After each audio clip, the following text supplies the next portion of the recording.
Здравствуйте, вы смотрите программу LoveZone на информационном портале LoveMD. Не забывайте подписываться на наши платформы в социальных сетях для того, чтобы понимать, что происходит в Гагаузии. Все вы знаете, что первая Гагаузская народная партия получила регистрацию в агентстве публичных услуг и уже начала активную политическую деятельность в республике и в Гагаузии. И, есть ли совпадение или нет, но это совпало и с тем, что Евгения Гуцул, глава Гагаузии, была арестована на 20 дней правоохранительными органами Республики Молдова. О том, как складывается политическая ситуация и какие планы есть у Гагаузской партии, сегодня мы поговорим с нашими гостями, председателем Гагаузской народной партии Николаем Дудогло и начальником штаба по Камрату Иваном Чемуткогло. Здравствуйте. Здравствуйте. Здравствуйте. Николай Иванович, первое, конечно, то, что партия получила регистрацию, в общем-то, и начинает свою политическую деятельность, но она как-то совпала с арестом Евгении Гуцул. Как бы я не буду анализировать и говорить, что специально или нет, но факт остается фактом. Какова ваша позиция в этом вопросе? Наша позиция была, есть и она всегда будет, что институт башканства нужно защищать. Не важно, как фамилия нашего башкана Гагаузии, но мы выступили с заявлением, что институт башканства, тем более Гагаузская партия, мы поддерживаем. Поэтому мы вышли с обращениями к руководству страны для того, чтобы как можно быстрее этот процесс закончился. Мы не вмешиваемся в правоохранительные органы, естественно, что мы не указываем, как нужно делать, но мы понимаем, что затягивание этого процесса, она больше и больше настраивает людей с Гагаузии к центру, начались митинги, поэтому мы стараемся, чтобы в этом вопросе показать себя именно Гагаузской партии, которая поддерживает всех жителей, потому что если здесь коснуться, у нас есть те представители гагаузского народа, которые идут на митинги, которые не идут на митинги.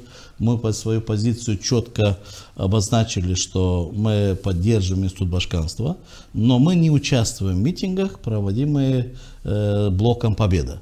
У нас, в принципе, где-то, я скажу, на каких-то моментах, даже когда мы зарегистрировались, мы почувствовали, что пошла негатив именно со стороны исполнительной власти, с третьего этажа, где находятся журналисты подконтрольные башкана Гагаузии, господин Ведутенко.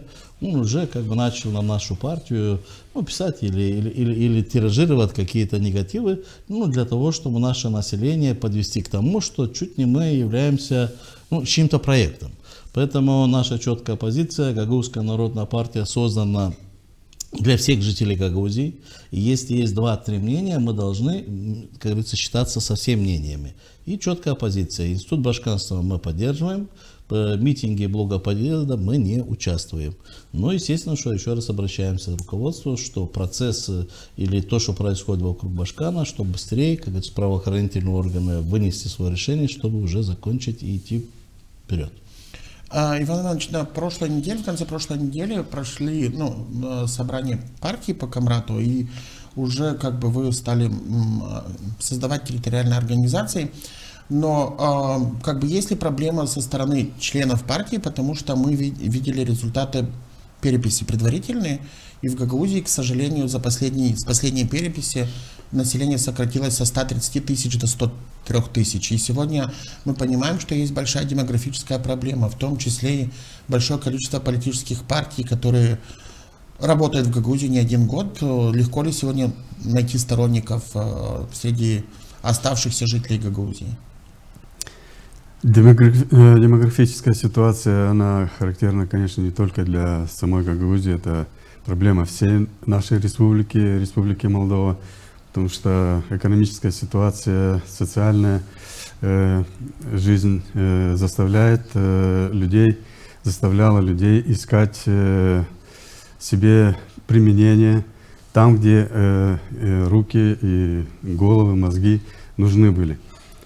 Почему-то вот так сложилось, что за пределами страны они находились. Мы должны, наши усилия, наша партия для того и создана, чтобы вернуть всех, по возможности всех тех, кто сегодня находится вне нашей страны, объединить здесь всех, кто находится на территории Республики Молдова, на территории Гагаузии, всех не только, мы говорим не только, чтобы все понимали, о гагаузах. Это партия гагаузская, народная партия, и создана для всего народа, который населяет не только Гагаузию, но и находящихся людей, сочувствующих нашей партии, стремящихся привнести свои силы и помощь этой партии, объединить всех. Вот, поэтому, конечно, нелегко дается, но сторонников у нас достаточно. У нас ежедневно звонки, и люди интересуются, спрашивают, приходят. В штабе постоянно много людей. И я думаю, что число сторонников с помощью наших усилий будет только усиливаться, то есть только увеличиваться. Вот. Ну и я хотел бы немного сказать, что создание самой гагаузской партии назрело давно. Давно говорилось о том, еще с самого на заре создания самой гагаузской автономии речь шла о том, что нужно иметь гагаузскую свою народную партию. Тогда не было возможности ни в законодательном поле, в правовом поле. Вот. Сегодня такая возможность есть. Мы этой возможностью пользуемся, и гагаузская партия будет только набирать обороты и набирать силу. Николай Ханамович, когда регистрировали партию, сегодня какие основные приоритеты в деятельности партии вы определяете? Потому что я смотрел некоторые собрания, которые проводили и во время учреждения партии, и уже после. И вы не исключаете участие в республиканской политике, но все же всегда заявляете о том, что Гагаузская народная партия будет сконцентрирована на решении вопросов Гагаузии. Какие основные цели и приоритеты ставите партия в ближайшей перспективе, потому что мы находимся в преддверии как парламентских выборов и выборов депутатов Народного собрания? В первую очередь мы ставим главную цель – это объединение всех гагаузов и объединение всех гагаузов всего мира. Для того, чтобы говорить, чтобы наша партия могла участвовать на парламентских выборах, это естественно, что нужна поддержка более 70 тысяч голосов, хотя в самой Гагаузии находится более 120 тысяч избирателей. Поэтому мы начали такую работу проводить, и мы обязательно откроем первичные организации не только в Гагаузии, но мы планируем открытие и в Турции, и в России, и в Европе, и в Приднестровье. Это расширить, как говорится, количество наших членов партии и людей, которые будут нашими сторонниками, для того, чтобы действительно реально участвовать на парламентских выборах и действительно пройти этот барьер. Поэтому главная цель нашей партии сегодня объединение всех жителей Гагаузии. Второе. Наша партия, в принципе, для этого и создана, что вся власть Гагаузии должна принадлежать гагаузскому народу. То есть мы четко идем к своей цели, что на территории Гагаузии мы больше не поддерживаем ни одну из партий. Мы четко говорим, что мы не против кого-то, но мы за Гагаузию. Это наш девиз. То есть мы не собираемся очернять кого-то, вести какую-то агрессивную политику против какой-то партии. Но мы объясняем всем нашим жителям, что пришло время поддержать себя. Именно наша гагаузская партия, которая в дальнейшем и вернет полномочия. Потому что основные цели написала, и следующее, это, конечно, идет возврат всех полномочий Гагаузии. Ну и, естественно, в дальнейшем развитие экономики, открытие рабочих мест. Остановлюсь сейчас детально на всех. Первое, это объединение всех гагаузов мира. Начался процесс, и скажу, что я поддерживаю коллегу Ивана Ивановича, что штаб всегда полный, люди приходят, люди звонят, и идет процесс, что звонят не только с Камрата или с Гагаузии, звонят все из-за границы, люди интересуются, где будет открыта первичная организация, как с нами связываться. То есть процесс объединения гагаузов мира начался. Да? Мы даже пару дней назад связывались с диаспорой Российской Федерации, Федором Георгиевичем Драгоем, которые как бы заинтересовались, и что интересно, что они просят правильную информацию, потому что информация разная идет о нас. И следующий момент хочу раскрыть тему, когда мы говорим, что вся власть должна принадлежать гагаузскому народу. Что мы имеем в виду? Мы имеем в виду, что оно уже давно идет, это не только на этой власти, да, это власть меняется, и тут же меняются руководители всех подразделений, которые относятся к центру. пришло время вернуть полномочия, чтобы эти подразделения могли работать спокойно и профессионально, чтобы люди отбирались руководителями всех подразделений, которые относятся к государственным организациям, имеются деконцентрированные службы все, да, почта, МРО, ЗАГС и тому подобное. Чтобы у нас не было, что власть пришла, одних заменили, другая власть пришла, третьих заменили. Мы к тому, что подготовить профессионалов, подготовить молодежь, обучить молодежь, грамотную молодежь. Потому что мы столкнулись с тем, что сегодня больше такая грамотная, перспективная молодежь, она уезжает, она заканчивает даже высшее образование, даже в Гагаузии уезжает за границу. Они ищут место, чтобы зарабатывать и жить для себя, но при этом чуть-чуть от политики отошли, потому что никто не верит уже в политику, не верит ни одним властям. Мы хотим сегодня привлечь молодежь и дать им понять, что все, что есть в нашем регионе, это будущее поколение, они должны руководить. Тогда, естественно, что мы сможем вернуть наше население назад. Я скажу, что наша команда, уже мы начали работать над тем, и мы говорим открыто, что Гагаузская народная партия будет работать, и мы, в принципе, в ближайшее время выдвинем проект, что возврат полномочий, возврат наших полномочий. Многие наши люди, простые люди, частенько слышат, что у нас забрали полномочия, у нас забрали полномочия. Какие полномочия? Что забрали? Почему забрали? И как это вернуть? Поэтому мы будем разрабатывать законопроекты, выходить через народное собрание, естественно, дальше выходить в парламент страны, для того, чтобы объяснять. Потому что есть некоторые вещи, которые, реально, Гагаузия, это полное доверие страны, что парламент проголосовал, что закон о своем правом статусе заработал. То есть, да, центр доверил, что Гагаузия была, а в дальнейшем у нас, в принципе, в Гагаузии нету налоговой службы. А как вводить инвестиционный проект? Как руководить экономикой Гагаузии, если у нас нету своей налоговой службы? Да? Мы идем через практически любую мелочь, через центр. Поэтому, естественно, что мы должны в этих вопросах очень сильно начинать работать, и поэтому наша команда четко ставит перед собой задачу работать со всеми ветвями власти.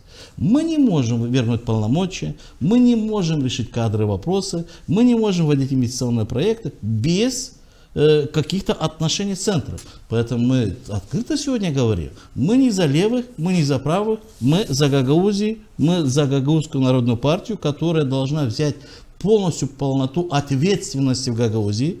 Это не просто разбороться за какой-то голос, а готовить программу. У нас сегодня она есть. Кстати, мы не спешим, мы обязательно презентуем нашу программу чуть позже, когда будут созданы все наши первичные организации, для того, чтобы обратиться всем гагаузам мира. В нашей программе, наверняка 80-90% это больше именно то, что для Гагаузии. А для решения глобально всех этих вопросов, всех этих проблем, четко мы перед собой ставим задачу, что Гагаузская партия, гагаузы должны показать всему миру и, наверное, стать сюрпризом и эти 5% преодолеть. Я уверяю вас, что если гагаузы объединятся, у нас это гагаузские лидеры объединятся, у нас это получится, и мы преодолеем этот барьер. Возврат полномочий, возврат доверия самой Гагаузии. Гагаузии проходит парламент, уверяю вас, что на следующей неделе у нас будет все разработано, подготовлено для того, чтобы вернуть и полномочия, для того, чтобы вернуть и доверие, и в дальнейшем Гагаузия сможет реально претендовать на все инвестиции, на всю грантовую политику, и вот эта внутренняя борьба, которая все время идет, она закончится.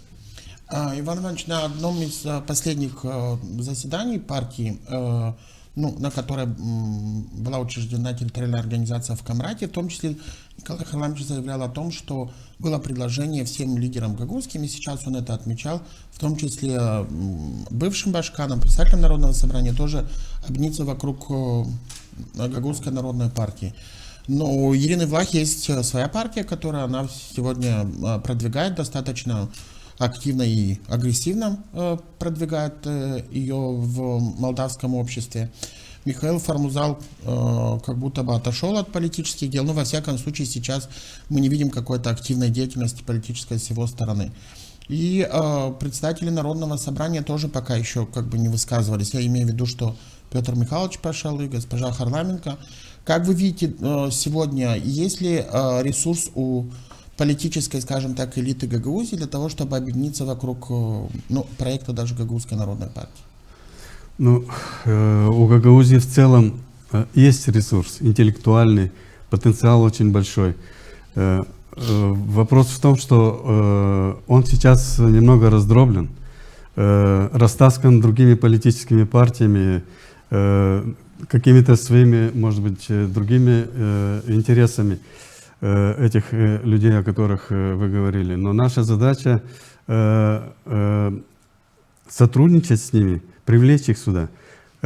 Ведь их здесь мало, присутствие их здесь не видно, их здесь мало, потому что народ уже где-то увидел, где-то понял, кто чего стоит, как говорится, по простонародному, если говорить.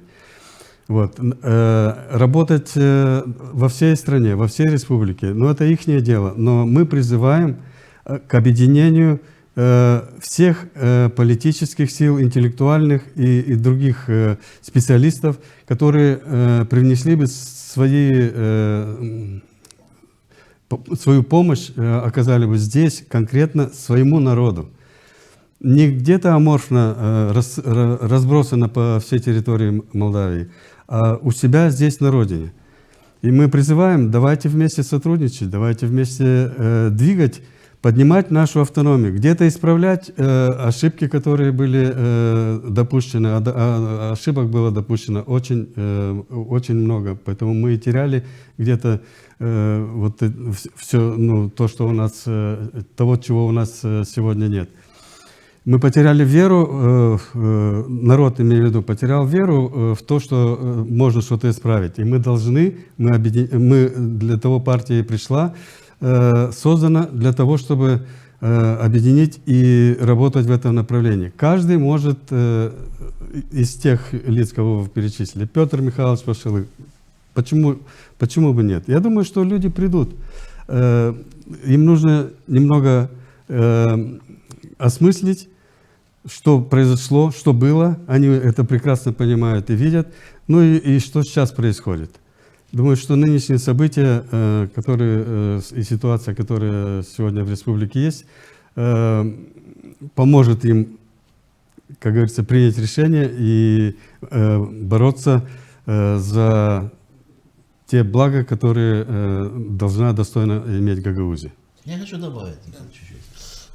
Смотрите, мы предложили всем нашим политическим лидерам объединиться вокруг Гагаузской народной партии, а чтобы не было так, что эта партия создана для Дудоглу, и Муткоглу, и там Кличка или остальное, мы в реальности показываем, что мы готовы отодвинуться на второй план, в первых списках включить всех наших лидеров, которые, да, бывших башкар, или других лидеров, более молодого поколения, но для того, чтобы эти люди, наши люди, не поддерживали другие политические силы. Ведь другие политические силы в Гагаузии без наших гагаузских лидеров, уверяю, Виталий, что они возьмут даже 1%. Это только в тех партиях, где есть гагаузские лидеры, авторитетные лидеры, которые работали определенное время в политическом народе, экономическом, или были в народном собрании, или примарами. Да, они смогут наших людей подтянуть под какую-то политическую партию. Да? А если они не будут работать на другие политические партии, я уверяю, первые же парламентские выборы Гагаузия объединится. В Гагаузии голосуют там, около 70 тысяч, 67 тысяч. Это Гагаузия сама уже почти проголосовала в одном направлении, как она компактно голосовала, например, за партию социалистов. 95-97%. У нас же было это не раз. Вот, например, допустим, что сегодня гагаузские лидеры больше не поддерживают никакие политические партии. Поддерживают только гагаузскую партию. Мы сразу берем 90 с чем-то процентов. Это нам не хватает буквально пару процентов для того, чтобы пройти в парламент. Я скажу, что дополнительно есть наши гагаузы в Кишиневе. Мы работаем с гагаузской общиной Николаем Петровичем Терди очень плотно. Я говорю, что работаем с диаспорой, которая находится в России. Уже пытаемся найти наших сторонников в Приднестровье. За границей наши люди уже гагаузы. Речь не идет даже о гагаузах, а выходцев гагаузов, жителей Гагаузии. Неважно, это молдаване, русские. Наши семьи уже смешаны. Вот, например, у меня зять молдаванин. Но при этом у нас хорошие контакты с его семьей, с его родственниками. родственниками, друзьями, которые где-то я понимаю, что поддерживая, как говорится, одного члена семьи, вся семья поддержит остальных. То есть мы набираем дополнительные голоса. Поэтому, когда некоторые скептики говорят, да нет, очень мало гагаузов, это нереально, что мы не прошли. Да нет. У нас есть то количество людей, и мы можем, я говорю еще раз повторяю, стать сюрпризом для всего мира, что гагаузы могут показать единство, дружбу и действительно для решения своих вопросов пройти в парламент и в дальнейшем, естественно, решить свои вопросы. Да и дополнительно, став посередине, набрав 5-6%, я скажу, что мы, например, четко мы ставим позицию центристской партии, что мы не будем крениться направо-налево для того, чтобы объединить страну. Наше сегодня предложение объединения Гагаузии касается и страны. Гагаузия неотъемлемая часть Республики Молдова, и это больше не обсуждаемо. Мы не сепаратисты, не националисты, мы патриоты Республики Молдова. Цель в дальнейшем, как и в Гагаузии, так и в страны, сплачивать, объединять, ни в коем случае не утягивать людей стенка на стенка, друг на друга для решения каких-то вопросов. Нет, есть путь переговора, путь решения вопросов, садиться за стол, обсуждать от А до Я все вопросы, выносить решения и развивать страну, идти дальше. Иван Иванович, вот сегодня уже есть партии, которые объединились в блоки. Это, например, блок «Альтернатива». Не исключаю, что еще могут быть какие-либо блоки перед парламентскими выборами и правых партий. Рассматривается ли такой вопрос? Потому что если речь идет о центристском направлении, то это, например, партия Василия Тарлева, которая тоже регистрировалась как партия «Наш Буджак», которую регистрировал Валерий Федорович Яниоглу, теперь является, по-моему, первым заместителем господина Тарлева. Есть ли такие планы?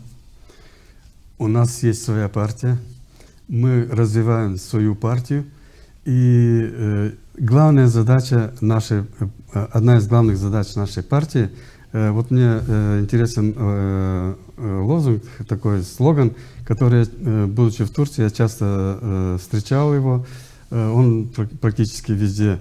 «Бен мемнунум тюрким дие». То есть я горд тем, что я турок. Мы хотим сделать, чтобы такой слоган, как «Я горд тем, что я гагауз», воплощался в жизнь здесь у нас на территории. Мы не против, пусть, как мы можем быть против? Партии созданы, пусть работают. Мы приглашаем гагаузов, независимо от того положения социального, которое они сегодня занимают.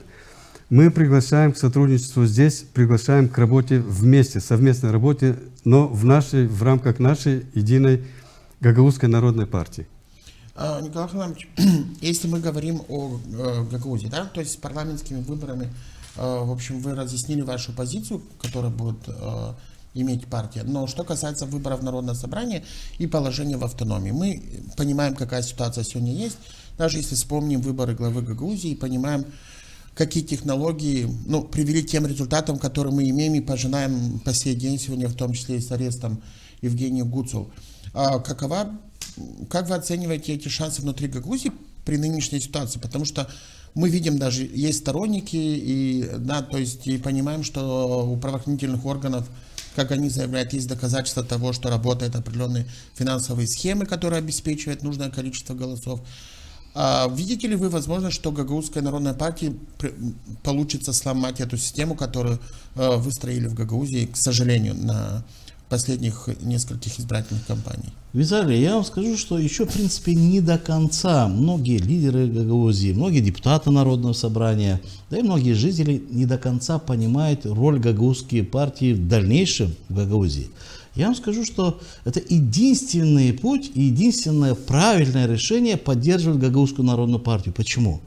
Я скажу, мы стали, в принципе, все заложниками, и скажу, что мы где-то ошиблись, в том числе и я, и люди, которые находятся возле меня, потому что после во время башканских выборов, когда во второй тур наша команда не вышла, мы приняли решение, тогда поддержали Евгения Гуцул, башкана Гагаузии, не поддержали, когда Григория Узуна, потому что он был от партии социалистов. Мы, скорее всего, что не поддержали именно из-за того, что за Узуном, ничего к нему не имеем против, за то, что был там сзади Дадон, а Дадон до этого привел уже Ирину Влах, и мы видели их правление во время Ирины Влах.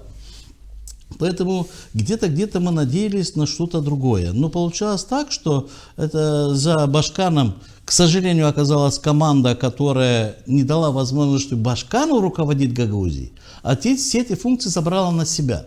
Вот они со стороны, извне, начали управлять Гагаузией, как будто Гагаузия стала внешним как-то управлением других людей. Мы имеем Башкана, мы имеем автономию, и мы здесь, как говорится, нами командуют со стороны.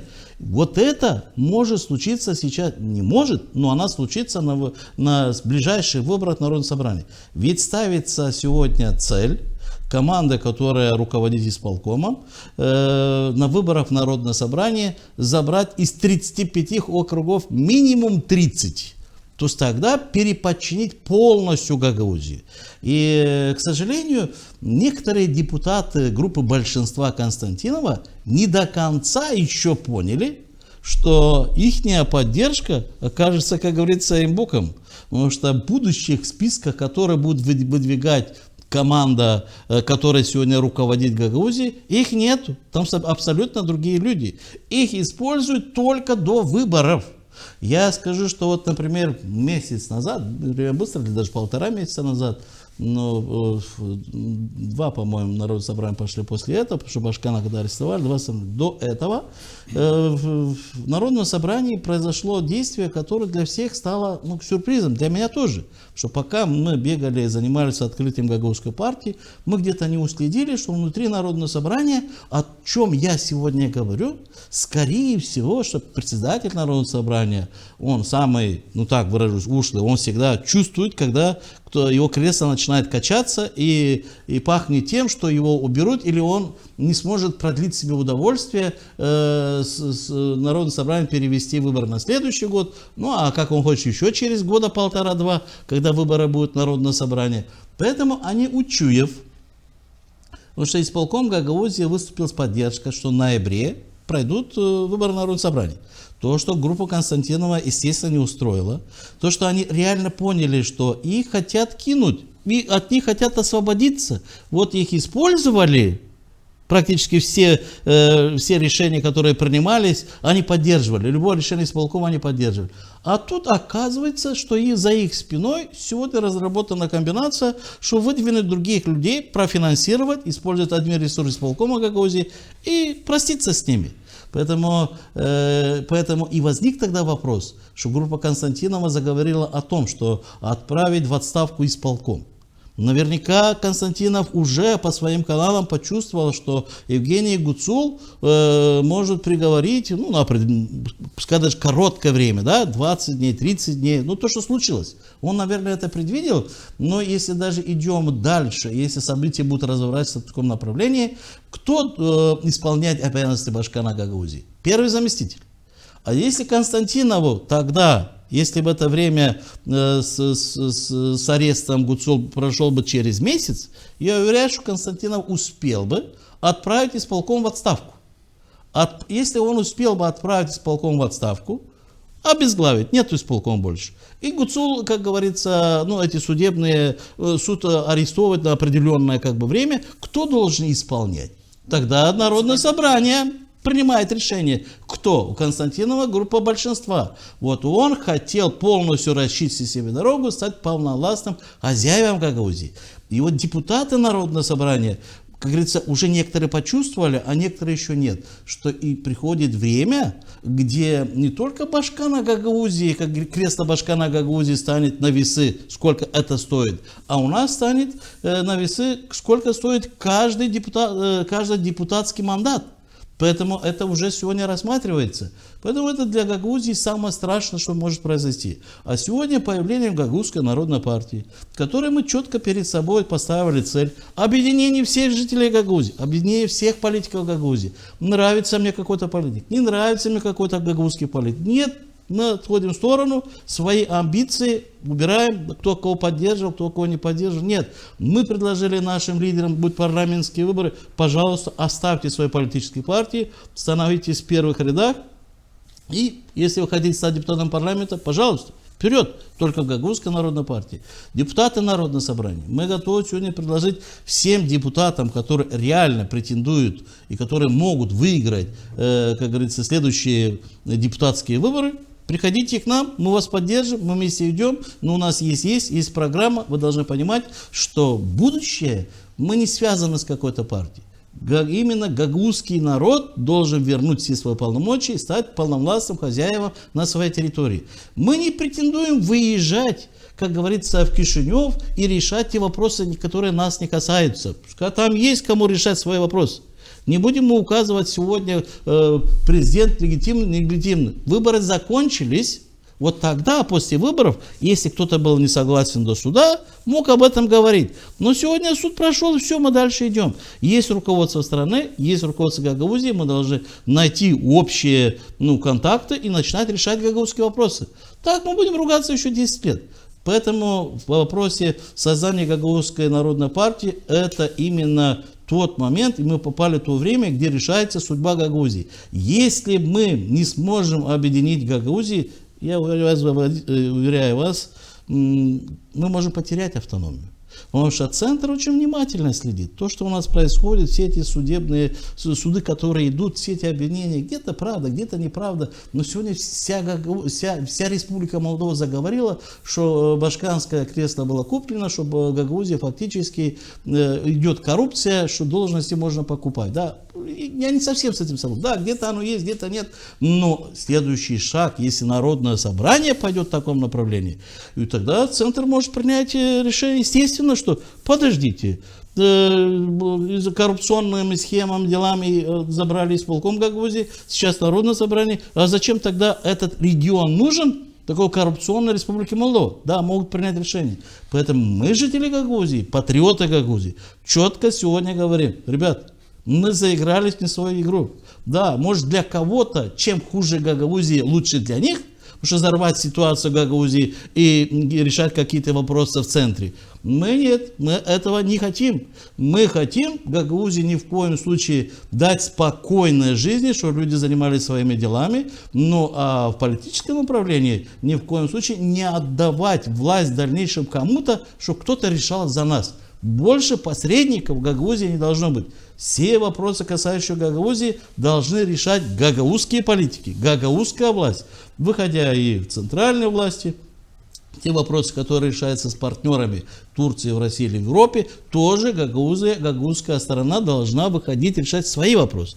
Мы не говорим государственные вопросы, которые касаются правительства, премьер-министра, парламента. Те в той форме, где Гагаузия имеет свои полномочия, мы должны напрямую не использовать больше политической партии.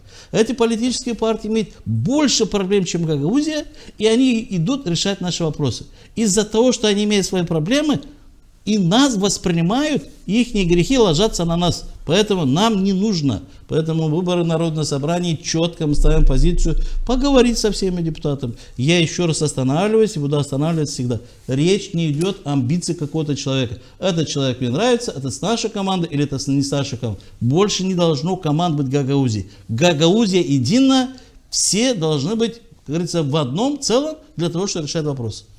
Иван Иванович, если говорить о перспективе Гагаузской народной партии в свете предстоящих двух избирательных кампаний и тех условий, в которых мы оказались, хотелось бы и ваше мнение услышать, насколько вы сегодня считаете, что выборы могут быть честными по сравнению с теми кампаниями, которые уже прошли, и насколько нынешняя ситуация может повлиять на результаты выборов и те голоса, которые могла бы набрать ваша партия? За столько времени, за сколько существует сама Республика Молдова и Гагаузия в составе Республики Молдова, мы навиделись очень много негативного того, что происходило на выборах.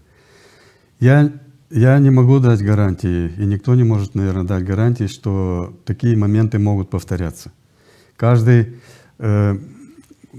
Наверное, некоторые будут пытаться так делать, но для этого существуют правоохранительные органы и наблюдатели для того, чтобы эти выборы были как можно прозрачнее и как можно честнее. Вот, то есть здесь никто, наверное, гарантии дать не может, что будет абсолютно прозрачно. Но мы должны способствовать тому, чтобы эти выборы были прозрачными. Мы должны с помощью, ну, наверное, института наблюдателей и так далее, всему этому способствовать, делать. Со своей стороны мы, конечно, гарантируем, что мы никогда не пользовались и не собираемся такими рычагами пользоваться. У нас есть своя идеология, которую люди поддерживают, которые стремятся в партию из-за этого. Поэтому мы не приемлем, а надеюсь, что и другие партии пойдут по этому же пути. Николай Харламович, вот вы чуть выше говорили о том, что улучшить социально-экономическое положение в Гагаузии. И вот буквально на прошлой неделе перед арестом Евгений Гуцул были на сайте исполкома опубликована стратегия развития Гагаузии на 2027-2030 годы. Ну, этот документ вызвал у меня особый интерес. Я сравнил его с программой, которую предложил исполком, когда его утверждали до 2027 года. Та программа была копия программы Евгения Гуцул, там, Гагаузия, край мечты. И в стратегии, которую предложил сейчас исполком, нет ничего из того, что утверждали в 2023 году, когда утверждался состав исполкома. То есть никаких 500 миллионов, 10 тысяч рабочих мест, естественно, там нет ни аэропорта, ни IT-парка, то есть вообще ничего из этого нет. В этой связи у меня вот вопрос, потому что мы сегодня понимаем, что у центральной власти, Центральной избирательной комиссии есть вопросы к партиям, которые тем или иным образом имеют отношение. Это и блок «Победа», который очень широко учреждался в Москве, да, поэтому, и они сегодня проводят очень много мероприятий там, рассчитывая, видимо, на какие-то голоса для каких-то своих партий. В этой связи, как вы думаете, удастся ли вам и партии гагаузской переубедить жителей автономии в том, что эти партии не решат вопросы Гагаузии, судя уже по тем действиям, которые мы видим? Ну, вы знаете, я тоже заметил это, что 2 года назад была одна программа, а сегодня чуть они отошли от тех позиций, которые предлагалось в первый раз. Потому что сейчас больше, как и раньше, расчет, надежда на аграриев, на налоги, которые собирается реализация нашей продукции и тому подобное. Но я скажу, что это наверняка из-за того, что когда пришла новая власть, она, в принципе, не очень знакома была, так скажу, с экономикой Гагаузии, расходной, доходной части нашего бюджета. Было предложено очень много средств извне, которые наверняка в их понимании, что дали бы дополнительные какие-то налоги.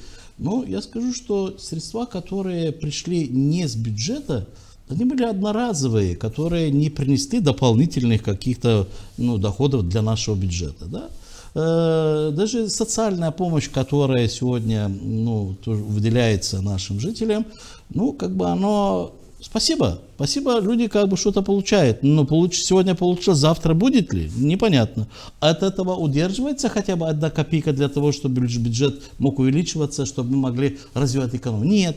То есть все дополнительные возможности, средства, которые какие-то были, потому что работы, которые проводились, они не дали бюджету ничего, бюджет не увеличился. Бюджет, наоборот, мы сейчас не можем его, собираем бюджета уменьшилось, потому что у нас возникли проблемы и с центром, определенные налоги, которые забирались, не вернулись, часть предприятий, когда забирался МДС, ушли в другие районы, она обратно не вернулись. Там есть много составляющих. То есть позиция, что у нас будет такой рост, оно не получилось. Оно дополнительные доходы не дало ничего. Это одноразово, так я скажу, как в народе говорят. Сегодня получил, забыл, завтра дадут, и послезавтра снова забудем. Если бы оно было, что идут инвестиционные проекты, да, например, Ирина Влах, как пришла к власти определенное время, когда она первый стала башканом, она тогда Гагаузию убедила, что откроется 13 или 15 заводов с русским капиталом, откроются рабочие места, они заработают, это автоматически прибавит 2-3 бюджета и тому подобное, и все почему. Гуцул тоже, то есть было направление, что это открытие аэропорта, там сколько там было обещано, 500 миллиарда? 500 миллионов 500 миллионов лет, 500 миллионов евро, 500 миллионов евро прошли, естественно, что какие-то доходы остались. Но этого не случилось. Я вам скажу, что бум поднятия бюджета случилось, когда Гагаузия получила европейские гранты. Тогда я, получив многомиллионные, десятки миллионов евро, это при Ирине Влах, золотое время Гагаузии. Получив эти гранты, работы пошли по Гагаузии, НДС, акциз оставаясь в Гагаузии, НДС от всех работ. На эти миллионы шли работы, НДС оставался здесь, и бюджет Гагаузии у Формузала был 400 миллионов. Потом изменение закона о публичных финансах, который тогда поддержал парламент, увеличил его до 800. Но потом, благодаря именно налогам, которые пошли от этих европейских проектов, наш бюджет раз и вырос, перешел миллиард. И пошел дальше. Ну а сейчас что-то он дальше не идет. Да? Он остановился. Остановился, потому что нету инвестиционных больших проектов. А то, что делается, это одноразово. Оно не дает развития экономики.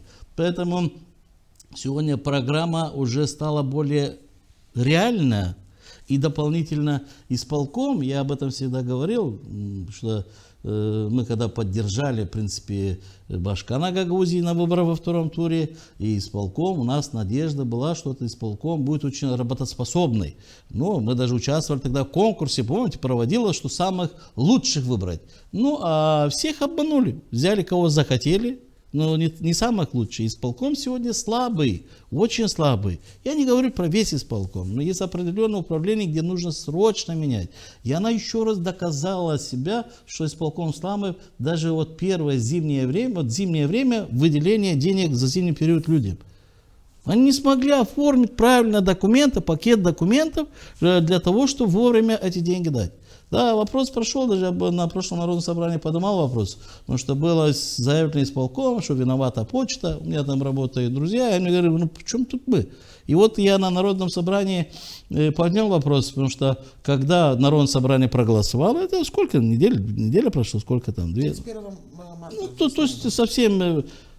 Господин Лечу, первый заместитель, задал вопрос начальнику профинансов. Когда, давайте так, когда люди получат эти деньги? В течение месяца хватит? Начальник говорит, ну, возможно, может месяц, может 2 месяца. То есть, а что вы же говорили, что почта мешает?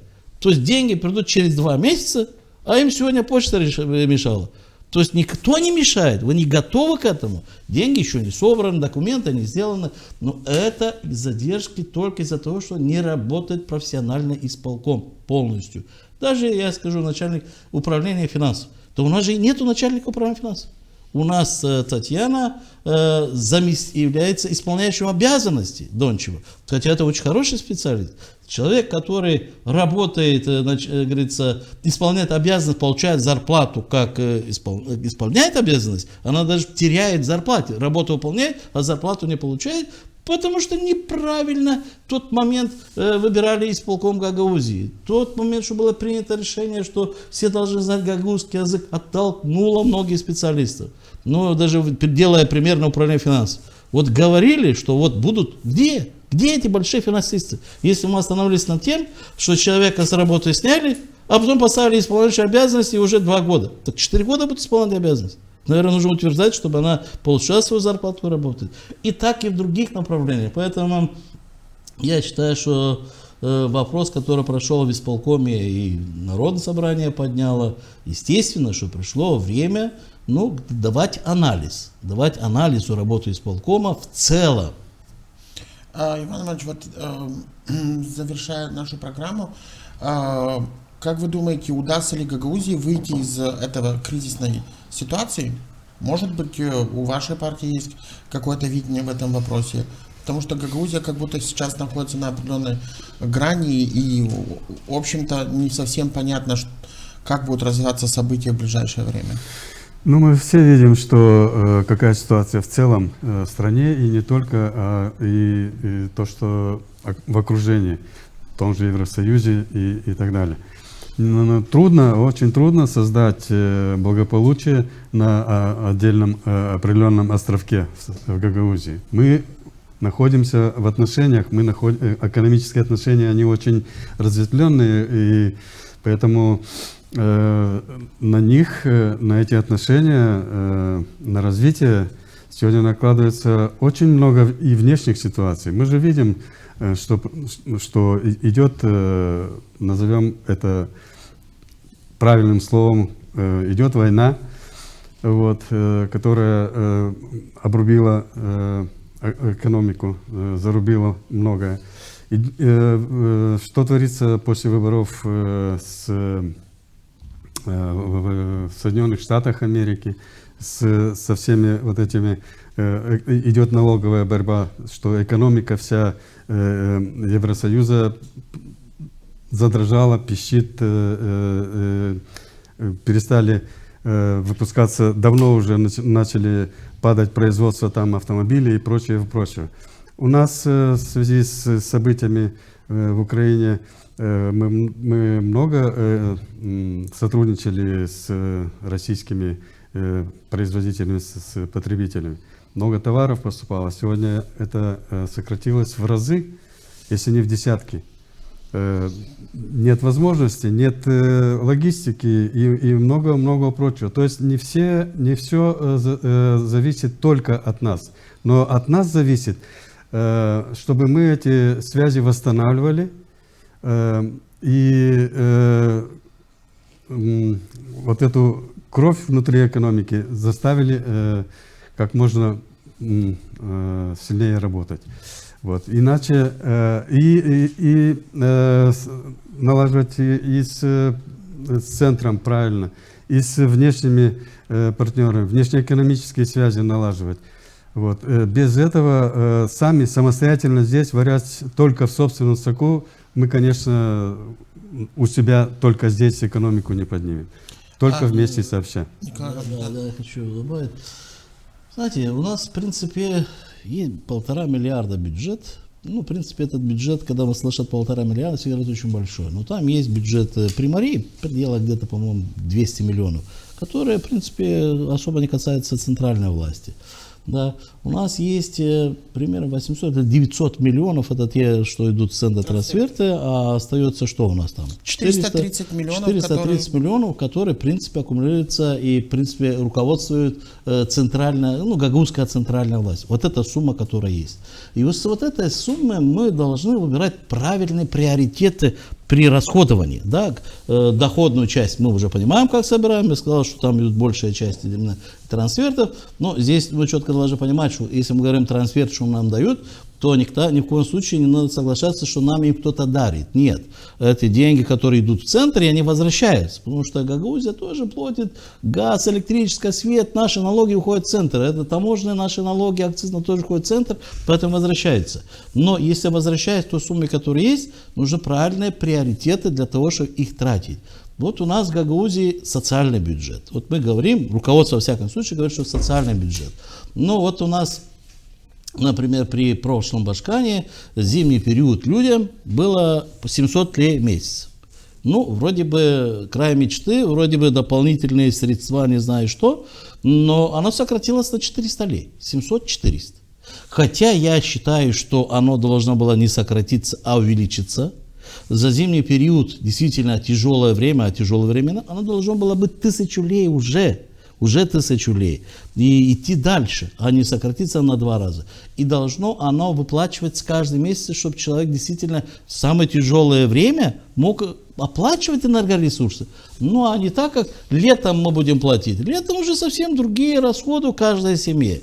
Поэтому я скажу, что здесь очень важно правильно выбирать приоритеты, убрать, естественно, что в первую очередь, всегда у нас было и у нас есть, наверняка чуть-чуть сократить исполкомовские структуры, количество госслужащих, которые работают, потому что от этого, в принципе, и бюджет, оно уходит много средств. Да, нужно посмотреть, подумать реально, что нам нужно, что не нужно, где нужны дополнительные. Да, конечно, но есть у нас во многих управлениях, где я скажу, что сокращение несколько месяцев, оно ничего не изменит.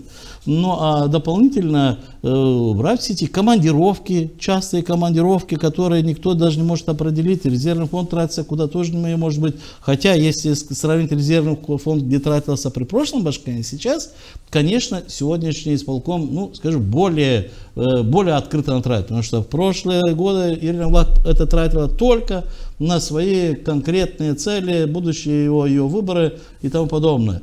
Но при этом, снова же, члены исполкома многие тратят деньги на дороги, бензин, да, выезды, не живут все в Камрате. Естественно, что снова же продолжаются всякие эти грандиозные концерты и тому подобное. То есть есть средства, где можно аккумулировать, где, если мы говорим о социальном бюджете, люди четко должны получать 1000 рублей и ни в коем случае не надеяться, как говорят, а мы же вам с других источников дадим. Да, если вы сможете, дайте из других источников. Я лично не против. Да, есть для этого другие органы, которые все контролируют. Но с других источников не получают все люди социально уязвимые. Потому что с бюджета получают действительно конкретно все, которые должны получить. И когда 400 рублей у нас осталось 700, которые уже люди ждут, уже вот у нас уже апрель месяц, а еще никто ничего не получил, получит мая, летом. Четкая позиция у нас, начинается зима, ноябрь месяц, ноябрь, декабрь и пошли. Каждый месяц вовремя уплачивать. Вот тогда я бы сказал, что это работоспособный исполком. Да, может мне сегодня то, что я говорю, кому-то не понравится. Но мы четко должны поставить себе позиции, депутат Народного собрания, спрашивать с этого. Если мы собираем средства, мы должны правильно выбирать приоритеты, как и в дальнейшем их тратить. Я благодарю вас за то, что вы приняли участие сегодня в программе. Напомню, что вы смотрели программу «Лав Зона». Сегодня мы говорили с председателем Гагузской народной партии Николаем Додогло и главой территориальной организации по Камрату Иваном Муткоглу о том, как будет развиваться политическая ситуация в Гагаузии в связи с арестом Башкана и что ждать в преддверии предстоящих выборов в парламент и депутатов Народного собрания. Мы, наверное, будем наблюдать в ближайшие месяцы, а вы не забывайте подписываться на наши платформы в социальных сетях.